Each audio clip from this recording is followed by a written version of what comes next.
Tonight, a juicy show. The Albanese government giving us a new law to fine some bosses who ring or text workers at home.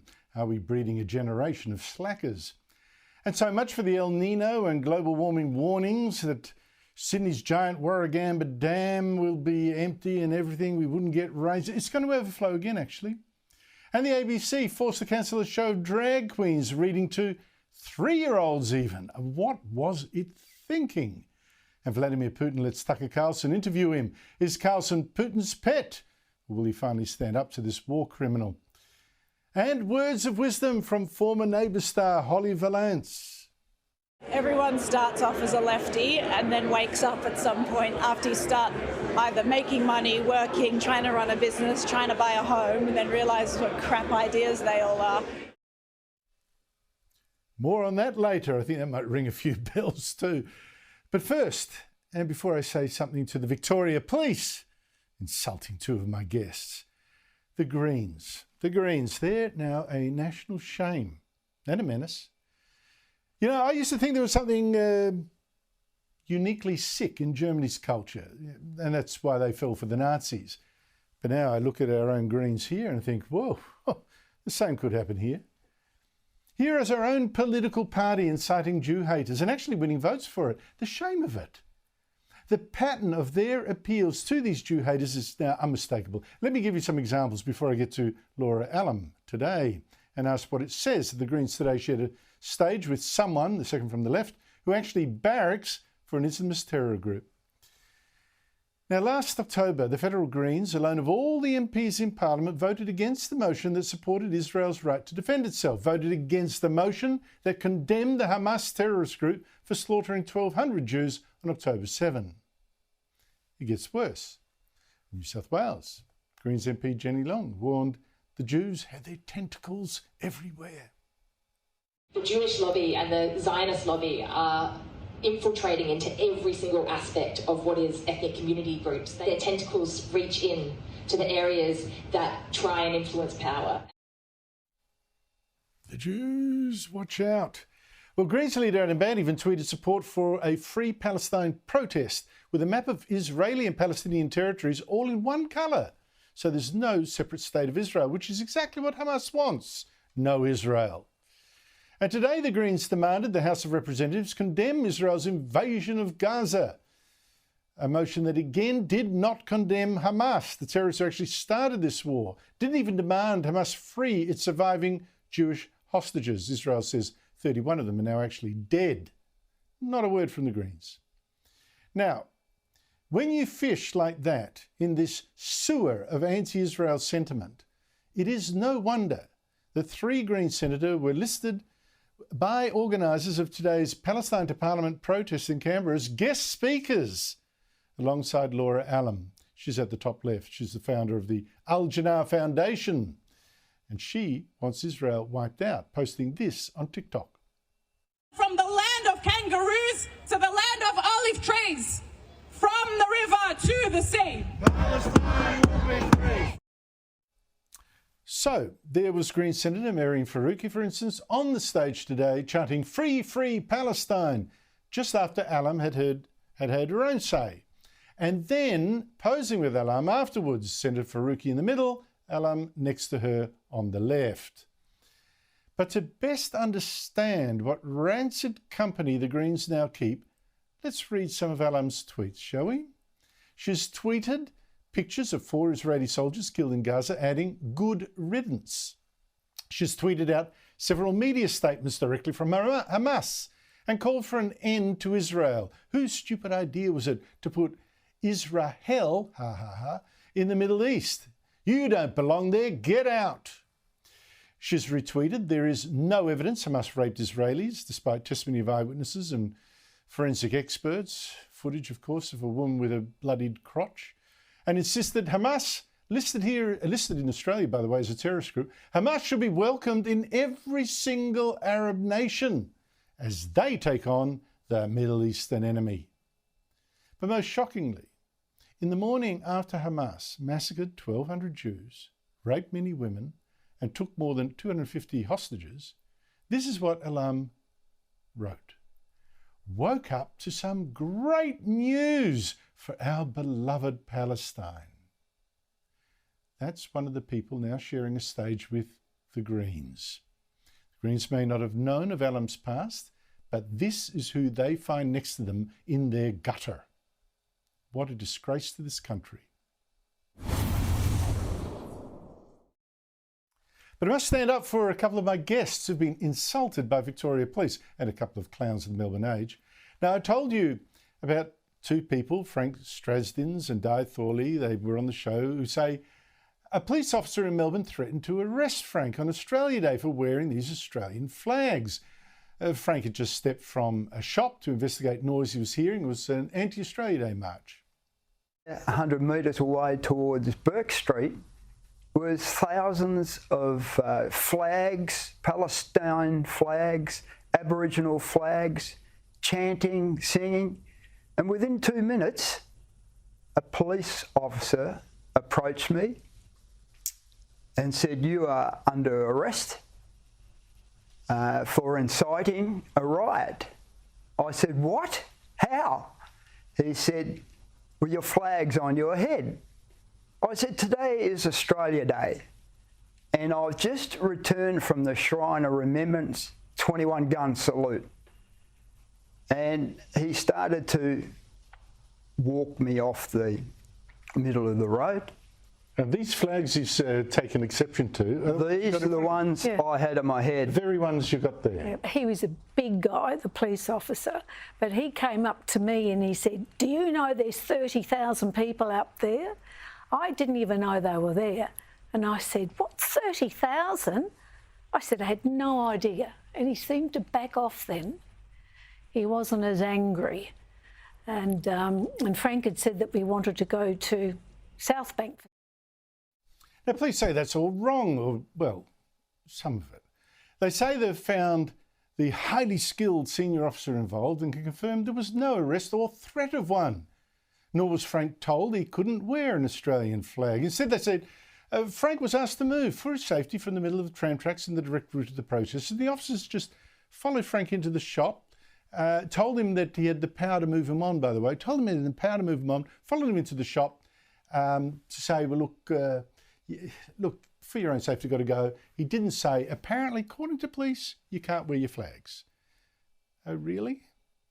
So he was moved on, but Frank somehow made up that bit about inciting a riot, arrest, made it all up.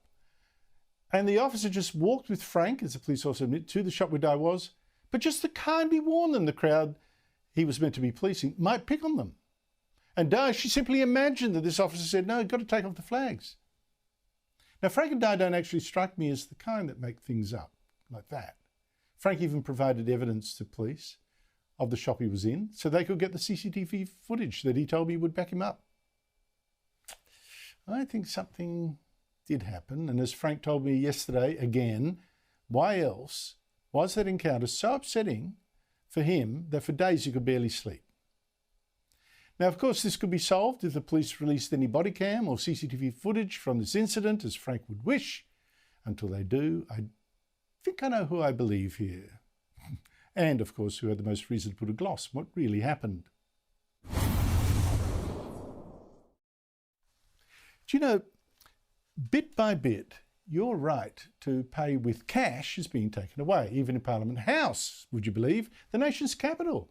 MP Bob Katter was shocked when the cafe there refused to accept his $50 note when he tried to pay for a plate of fish and vegetables. She said, "We don't accept cash." And I said, "Well, too bad for you, you have to. It's legal tender." I said, no, I will stand here and you will accept this legal tender. If you don't, you've broken the law." So the manager came down and he ran off and he came back and he said, "Yeah, it is the law. We do have to accept cash." Joining me are Cameron Milner, former Chief of Staff to Labor leader Bill Shorten, now Director of GXO Strategies, and Michael Costa, former New South Wales Labor Treasurer. Michael Costa, how important is this right to pay with cash and not always with a traceable credit card? Well, look, I never thought I'd be agreeing with Bob Katter, but I do agree with him on this. The fact of the matter is that it is legal tender and, it should be accepted.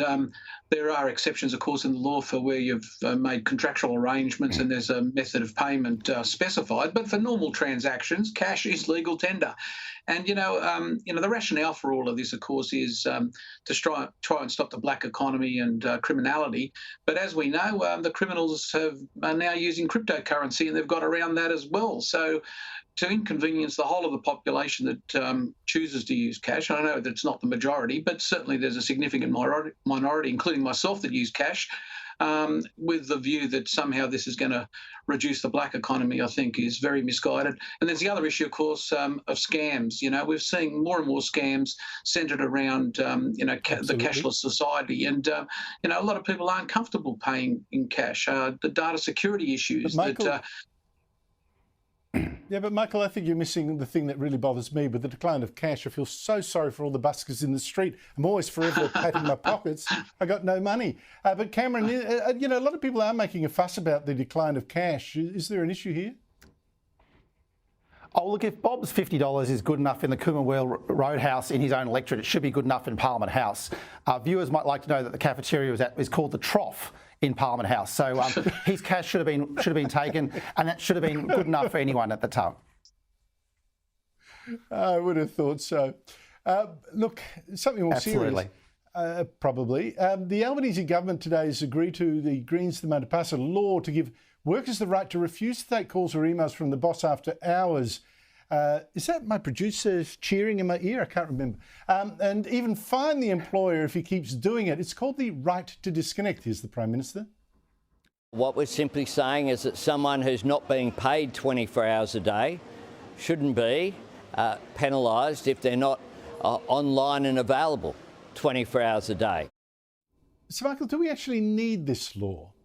No, absolutely not, Andrew. This is nonsense. And this will go down as one of those case studies in the law of unintended consequences. The reality is that as soon as you introduce this law, two things are going to happen.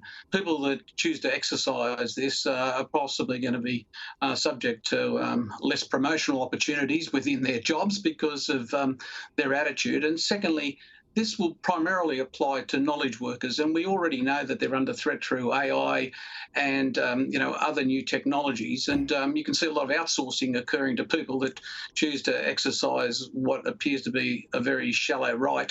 The other thing is you can get around it pretty easily by including in your contract a clause that says that you can be contacted and you're getting an extra, $1,000 a year or whatever they're proposing. So I just think it's just following European. How about just some common sense? Just rely on negotiation. Just please, boss, don't do that, or just not answer. But Cameron, I just wonder sometimes. I mean, Labor's doing a whole raft of stupid, petty laws against employers and all that. When we're already, our productivity has gone down the toilet. Are we creating a lazy, inflexible, entitled, and not very productive workforce? Well, and Labor's sort of prone to the nanny state as well at times. So that's the worst of all worlds in terms of trying to dictate exactly how people should work. There needs to be flexibility and there needs to be productivity. And since COVID, this whole work from home business for a lot of the workforce is hugely problematic. Try getting a public servant in Canberra on a Friday or a Monday. They're not there. They're all work from home. This is a real problem. And we need to get back to actually working 9 to 5, working 5 days a week in the office. If you've got flexibility in a contractor, so be it. But if not, if you're an employee, turn up to work and actually participate and be productive. That's right. I forgot you've started your own business. So speaketh the man. But listen, 17 years ago. But Michael, I wonder whether there's a little insight here into something that's always troubled me. Christopher Pyne. He was a defence minister in the Morrison Liberal government, now has a lobbying company, lobbying government, and has donated $38,000 to Labor and not the Liberals. Does this sound a bit too much like pay to play to you? Oh, Andrew, I think this is quite common in the lobbying industry. The fact of the matter is lobbying's legal under our system of government. I've always found the practice problematic, with due respect to Cameron. I took the sort of view that the late Michael Egan took, and that was that if a firm wanted to come and see me, they ought to come direct rather than with a lobbyist. But look, whilst it's legal, I think that you can't criticise the legality of it. The morality of it's another issue. Not having a shot at you at all, Cameron. You are a very ethical lobbyist. I know this very well. Thank you. But this insight into the habits of Christopher Pyne, or maybe he's just one of those liberal backstabbers. I don't know. What do you make of it? Well, I think it's just cost him $38,000 because Andrew Hirst won't let him off the hook. I'm sure the Liberals will ring him up and say, if you're giving it to Albanese, why wouldn't you give it to Peter Dutton? So I reckon he's just doubled up on his money, no doubt, Andrew. No, he said that he had given a lot less, but he wouldn't say exactly how much less. I suspect considerably less. So, no, thank you for running interference for poor Christopher Pyne, but I think he can take all the criticism he's going to get. Cameron Milner, Michael Costa, great to talk to you both. Thank you so much. And to Newswatch. You know, one of the biggest media stories of the year is going to be the interview that Russian President Vladimir Putin is granting to Tucker Carlson, one of his biggest boosters in the American media, darling of the right, the far right. Carlson is gloating about it and again preaching his wacky conspiracy theories about a lying media dragging the US into supporting a nasty Ukraine in war. Since the day the war in Ukraine began, American media outlets have spoken to scores of people from Ukraine, and they've done scores of interviews with Ukrainian President Zelensky. We ourselves have put in a request for an interview with Zelensky, and we hope he accepts. But the interviews he's already done in the United States are not traditional interviews. They are fawning pep sessions specifically designed to amplify Zelensky's demand that the U.S. enter more deeply into a war in Eastern Europe and pay for it. That is not journalism. It is government propaganda.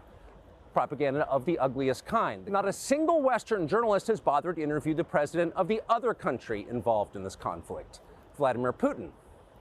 Most Americans have no idea why Putin invaded Ukraine or what his goals are now. They've never heard his voice. That's wrong. We are not here because we love Vladimir Putin. We are here because we love the United States. No, Carson got the interview because Putin loves him. That's what it's about. Tucker's claim that the mainstream media couldn't be bothered interviewing Putin is totally false. The BBC's asked for interviews often. CNN has too. Many others. Putin has said no to them all. But is granting Carlson this interview because he loves Tucker Carlson's pro-Russian spin. Why do I care? Why do I care what's going on in the conflict between Ukraine and Russia? And I'm serious. Like, why do I care? Tell you why. And why shouldn't I root for Russia, which I am? Talk about fawning. And Putin would love Carlson's anti-Ukraine venom, some of which sounds almost anti-Semitic, claiming Ukraine's Jewish president is rat-like, sweating, anti-Christian.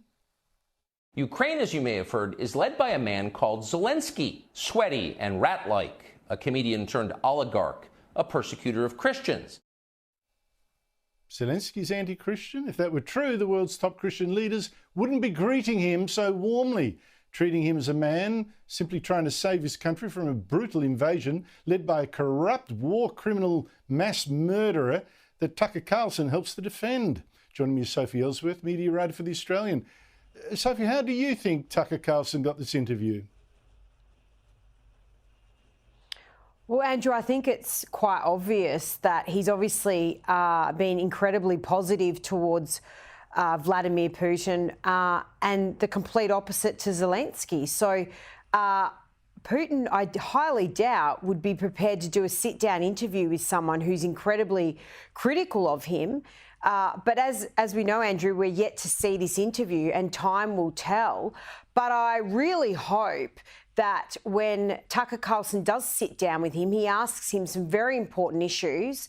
And one, namely, is what on earth is going on with the Wall Street journalist Evan Gershkovich, who remains behind bars in Russia with little to no explanation. This is just one example of some of the horrors going on, as aside from everything else unfolding there. So I really hope his journalism is put to the test here and he asks those questions. Very good point. And you might have also asked about the Russian journalists that have been poisoned and shot, critical journalists under Putin's watch. You're quite right. I mean, maybe Tucker Carlson's been playing a long game trying to suck Putin into a false sense of security and then will turn out to be the fearless asker of tough questions, but we shall see. Now, Carlson, of course, got fired by Fox News for various reasons I've discussed before, has been making millions striking out on his own with interviews like this. What is the story with this particular interview? Where's it showing? So Andrew, Tucker Carlson, since he departed Fox News, has set up his own website. It's a subscription-based website, so he'll be hoping people will go there, obviously pay a fee to view the interview with Putin. But following on from that, it will be broadcast or it will be distributed on the platform X, owned by Elon Musk, formerly Twitter. Elon Musk has come out and said, interestingly, Andrew, that he will not suppress this and it will air eventually in full on the platform X. So eventually it'll have a huge reach for those people not willing to pay for this content. No, I don't think he should be suppressing interviews like that, but I think they should all be flagged and the lies and exaggerations and misstatements called out. Here's a bizarre story, Sophie, that you put me onto. The ABC actually has a department called ABC Queer. Why? And its head of content, Monique Shafter, sent out this appeal. The ABC is filming a drag story time event for the 2024 Mardi Gras broadcast and is looking for children aged between 3 and 5 to take part. If you and your tiny humans are interested, please email. What on earth is this about and what happened? Well, the ABC has a department, ABC Queer, that basically pushes the queer cause, I guess, if you want to call it that. It's got Facebook account, Instagram account and so forth, and they were looking for this content for this drag story time, which will go into their content for the Sydney Mardi Gras. Now, Andrew, I think the ABC have been a bit sneaky here because the call out for children aged 3 to 5, might I add, which I just can't believe, was not done on their social media platforms. It was done on the Rockdale community page in Sydney's south. I think they were hoping people wouldn't cotton on to this, but of course there was a backlash and now they've cancelled it. This is, I'm wondering, Andrew, why is the taxpayer spending money on this sort of content? On recruiting 3-year-olds and 4-year-olds and 5-year-olds to have a drag queen read stories to them? Seriously? That's what our taxes are for? Do it on your own dime. Bloody creeps. Sophie Ellsworth, thank you so much indeed for your time. Thanks for alerting us to that. Unbelievable. After the break, the superstar politician of 2023 is back. After defeating The Voice last year, she's got a new crusade in mind for this year, and she's started already. Without a doubt, the star politician of last year was a woman in her very first term in federal parliament. The person who almost single-handedly made sure Labor's plan for a voice, this racial division of Australia, was defeated. She's Jacinta Nampijinpa-Price, of course, of the Nationals. And without her, I doubt the Liberals would have had the guts to oppose the Voice and save the country. So what next for Price, who's now Shadow Minister for Indigenous Australians? Well, yesterday she spoke at the Canberra protest against all these wind farms, these awful wind farms being built around the country, destroying our landscape. And she joins me now. Jacinta Nampijinpa-Price, thank you so much for your time. Look, before I go to the bigger picture of politics here and your future, a question about your portfolio. The Productivity Commission has just said we aren't going to get better living standards for Aboriginal Australians until governments stop thinking that they know best and give Aboriginal people more power to make their own decisions. Is that really the answer?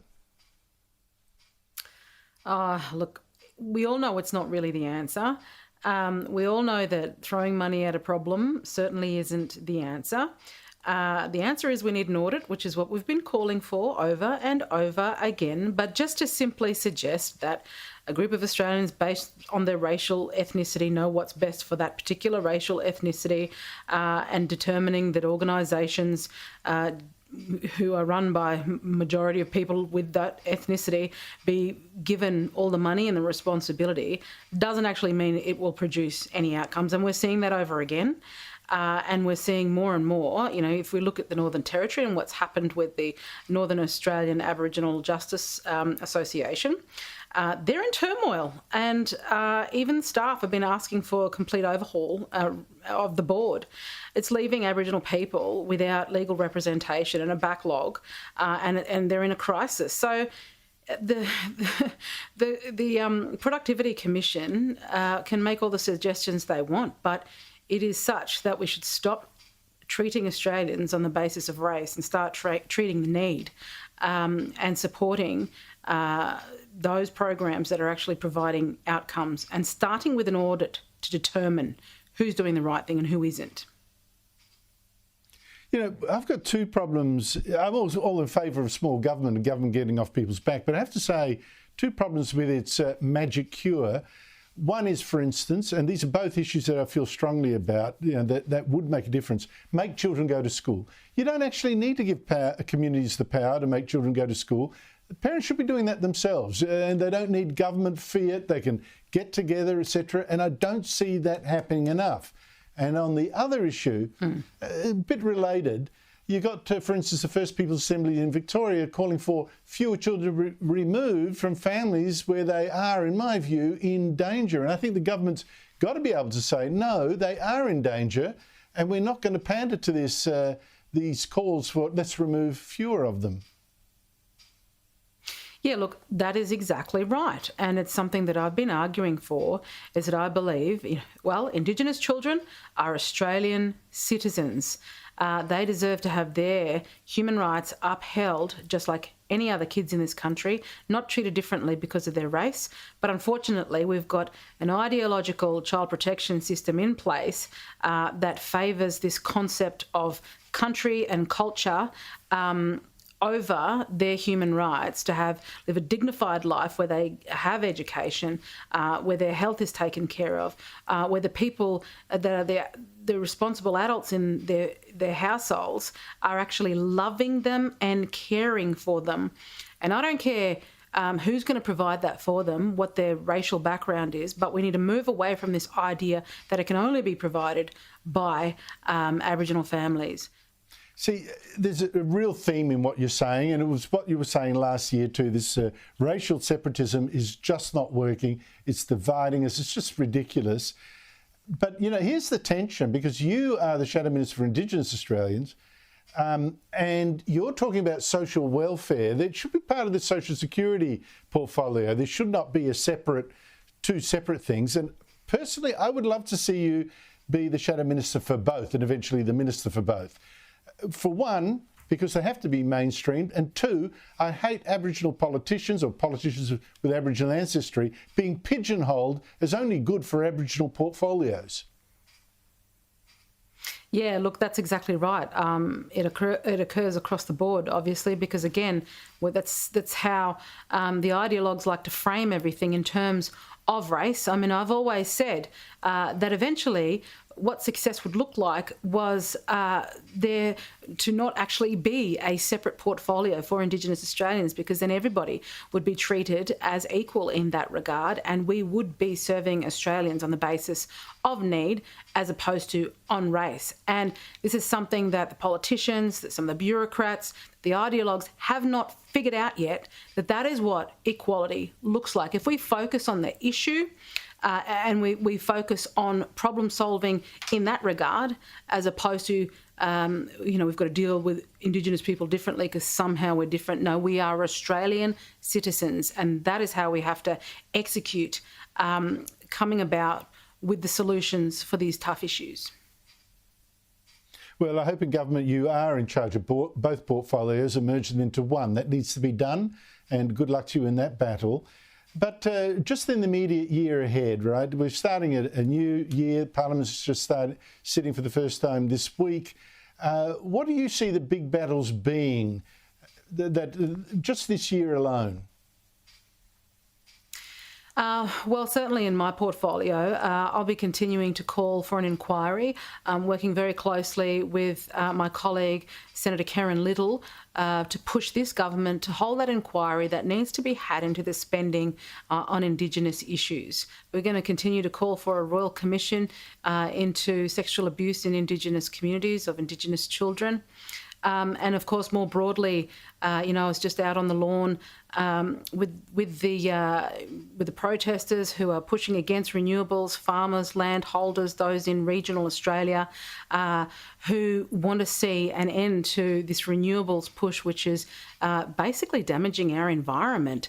And aside from that, not providing efficient energy, reliable energy to the Australian people, and is pushing up the cost of living crisis that we're currently living with. But, you know, there's a raft of many different issues going forward. I'd like to see more opportunity in the Northern Territory. I'm absolutely behind Peter Dutton when he's calling for the Environmental Defender's Office to be defunded. We need to do away with this activism and lawfare by activists, which is across the board. I'd like to see across many portfolios, in fact, do away with the waste and the ideology and a focus to be put on common sense approaches to many different measures going forward. And also with that and with the renewables issue, we are certainly going to continue to push for ways forward in terms of nuclear and have those robust debates about that. I'm loving hearing you talk outside your portfolio. I'd hate for you to be pigeonholed away when you were such a force last year. Jacinta Nampijinpa-Price, great to talk to you again. Thank you. You too, Andrew. Thank you. Jacinta getting involved in the Green movement. That'll be fascinating. The screams. After the break, an amazing first. And with this youth crime crisis we have, why not a mother jailed for raising a son who became a killer? We're hearing now of such shocking crimes, even alleged murder in this youth crime crisis we see in Queensland, Victoria, other states as well. And I often wonder, and I'm sure you do too, what parents have bred these kids, some of the monsters, and aren't these parents in part responsible? Well, overnight we've seen something amazing. A parent in America jailed for creating in her child a mass murderer. It's this woman, Jennifer Crumley. On count 1 of involuntary manslaughter as to Madison Baldwin, we find the defendant guilty. Now, Crumley is the mother of Ethan, who, when he was 15, killed 4 fellow students who just seemed prettier or happier than him, people with a future, and he killed them with a gun bought by his mother.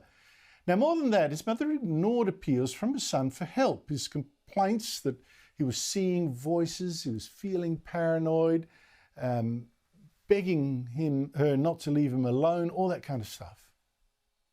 Looking back on these texts now from March 9th, okay, seeing him say, there's someone in the house, I think, someone walked in the bathroom and flushed the toilet, left the light on. Do you think he was having mental issues that day? No. What do you think, what is your conclusion about these messages at this time? He was just messing with us. This is just later that night, but I'm having bad insomnia and paranoia. And I need help. I was thinking of calling 911 so I could go to the hospital, but then my parents would be really pissed. Okay, so this is all one long conversation, is that right? Correct. He says, I'm going to ask my parents to go to the doctors tomorrow or Tuesday again, but this time I'm going to tell them about the voices. This text message or instant message thread, were you even aware of this? No. Do you remember any time where he came and talked to you and said anything about hearing voices? No. Joining me is Annalise Nielsen, Sky News US correspondent. Annalise Nielsen, thank you so much for joining us. How unusual is this case? I mean, jailing a parent for the crimes of their child.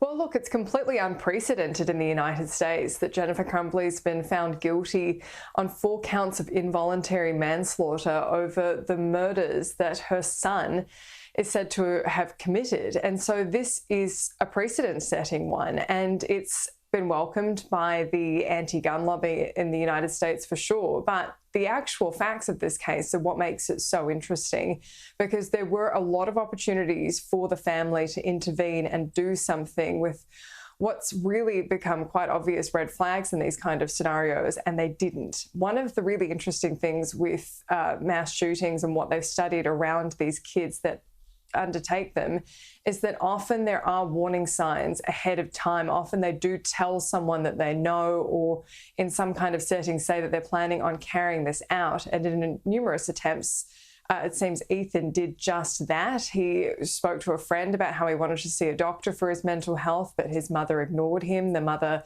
was more interested in the affair that she was carrying out and tending to her horses, and in many text messages ignored explicit cries for help from her son.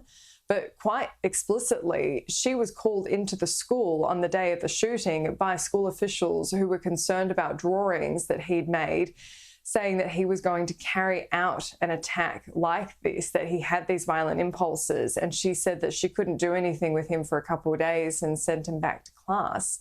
The other thing that turned the mind of the jurors who've spoken on the way out of this hearing is they've said that the fact that she was the last person with knowledge of where the gun was is what changed their mind.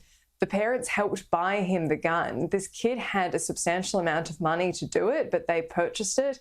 She posted about taking him to a shooting range. She then was messaging about the fact that it was left within the car after the last time she took her son to the shooting range to teach him how to shoot, and that she didn't know what happened after that. She assumed it was more of her husband's responsibility. The jury said no, it was her responsibility to know where that gun was, especially when you've been told explicitly by the school they're worried about an act of violence. Good heavens. What about, you mentioned her husband, what about him? Does he face charges at all? He does, and his case still hasn't happened. And so this is going to be quite a juxtaposition after this. There's the chance that there could be some kind of plea deal, but it seems like prosecutors are keen to pursue the exact same level of charge that they did with the mother. And one of the interesting things that people are extrapolating out of this now is, well, the parents are responsible. What other forums could this be done in? One of the things that the defence raised during this trial was they said, look, if you find Jennifer Crumbley liable here, could a parent be liable if their kid takes an explicit photo of themselves without their knowledge and sends it to a friend of child pornography? And there are those questions about where does parental obligation end? Where is the point that parents are obliged to act, and where are things simply out of their control, especially when you start to get into the teenage years? But this wasn't a case decided on any single fact, I would say. It's more the totality of the evidence that contributed to so much of this. And there is that kind of changing zeitgeist in America to say, look, we do know what there are the warning signs for these mass shootings and the kind of kids that do carry them out. It is your responsibility to intervene. And so I think that would be very much carried on for the father's case as well. Yeah, but I do think it is a precedent. It does open a lot of possibilities. I mean, the principle has been established now that you can be held responsible for neglecting a child's cries for help. Whether or not, I should imagine, they do lead to a mass shooting. It could be something else. I'm just wondering, given it is a precedent, what has tipped this over the edge that it made prosecutors go for it? Is there an anxiety there about parental lack of control these days over children? Is it just a one-off? What do you think? Look, I think it's the fact that there is enough of a body of evidence now to know that there is a certain set of factors that people should know lead to these kind of incidents. I think it's the fact that school shootings have become so pervasive in America that there's a desire to be doing anything to stop them. But again, I think it is actually just the individual facts of this case. Some of the text messages were heartbreaking, of the son messaging the mother who would leave him kind of for days at a time, really, without any parental supervision or interaction. This kid was already cripplingly lonely, and he was messaging his mum about how he was so terrified of being home alone that he was having hallucinations, and he was scared that someone was in the house. And she was ignoring those messages because she was going to go hook up with her boyfriend in the Costco parking lot. It really is that bad. So I think in one sense, it really is just the facts of how specifically awful this case was, but also just kind of that desire to say, look, what we're doing hasn't been working. What will hold people accountable in this instance? Owning a firearm's not out of the ordinary in America. Taking a kid to a shooting range isn't out of the ordinary in America.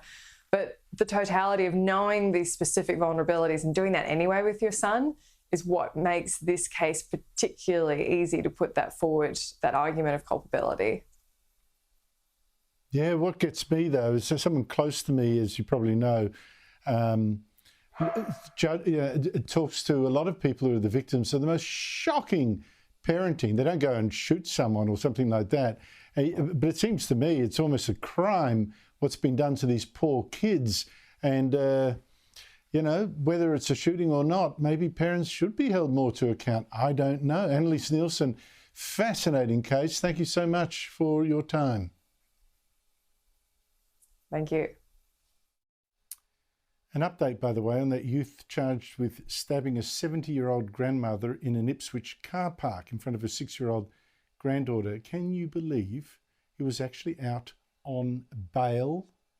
On bail?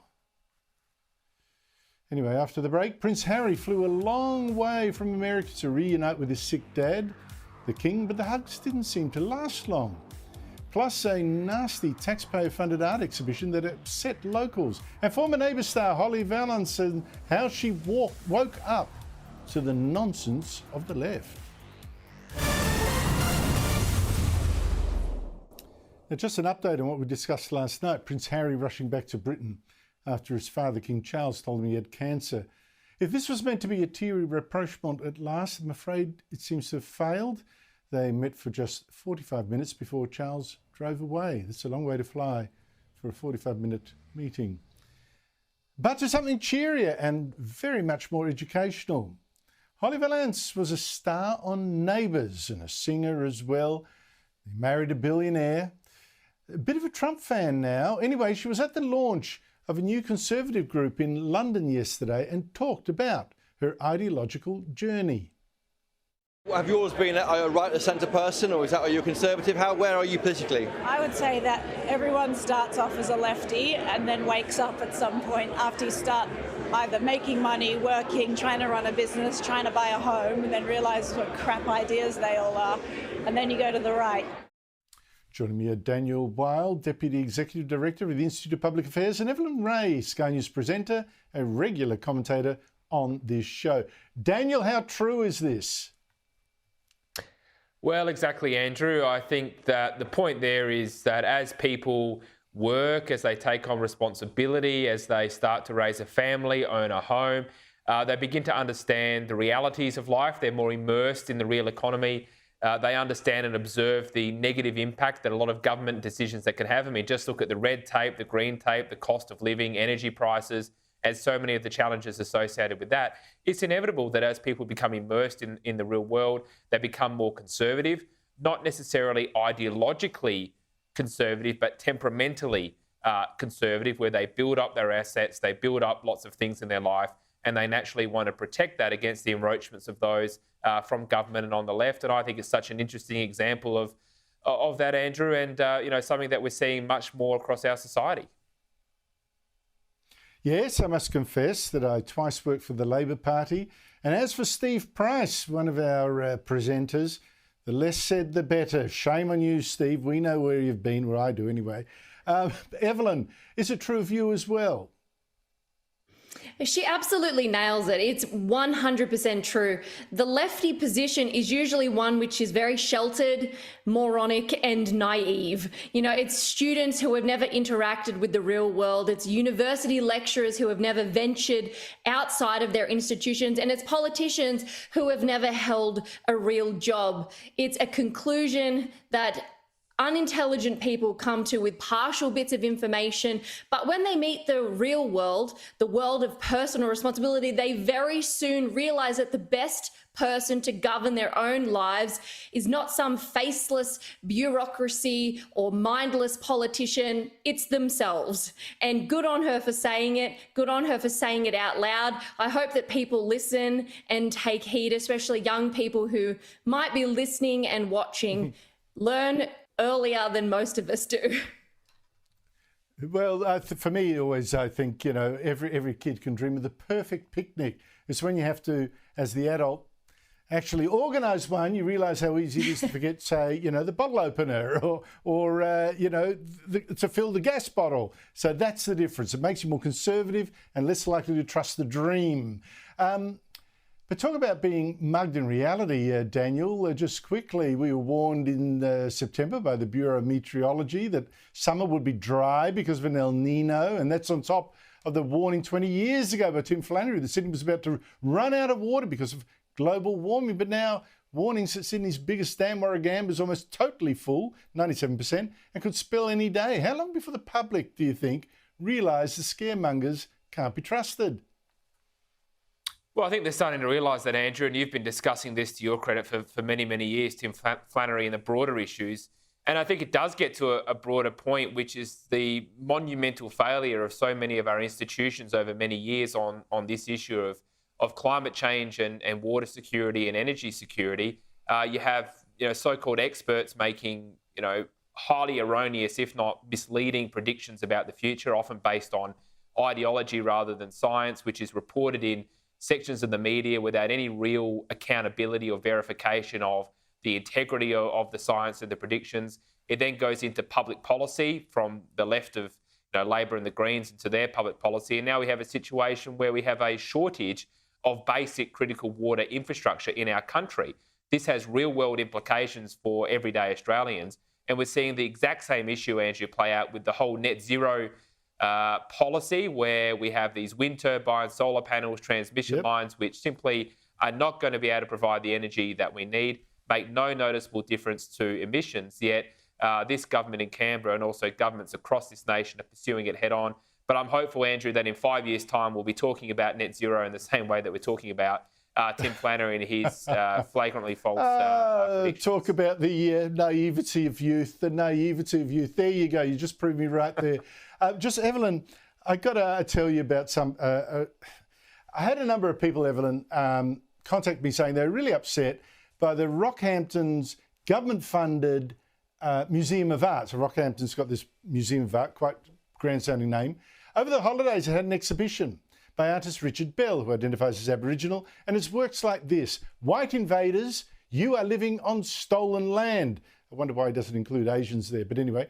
And also this, you can go now. And that's a riff that he and our Indigenous Australians Minister and other activists loved repeating on a film, also funded by taxpayers. Have a listen.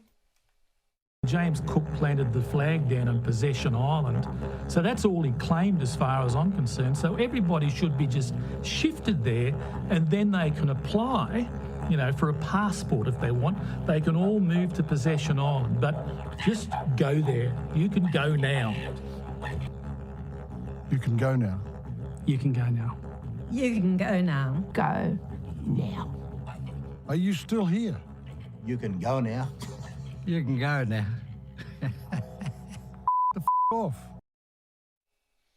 Evelyn Rae, why are we funding this kind of division in museums and in film? Look, let's call it what it is, Andrew. It is taxpayer-funded racism.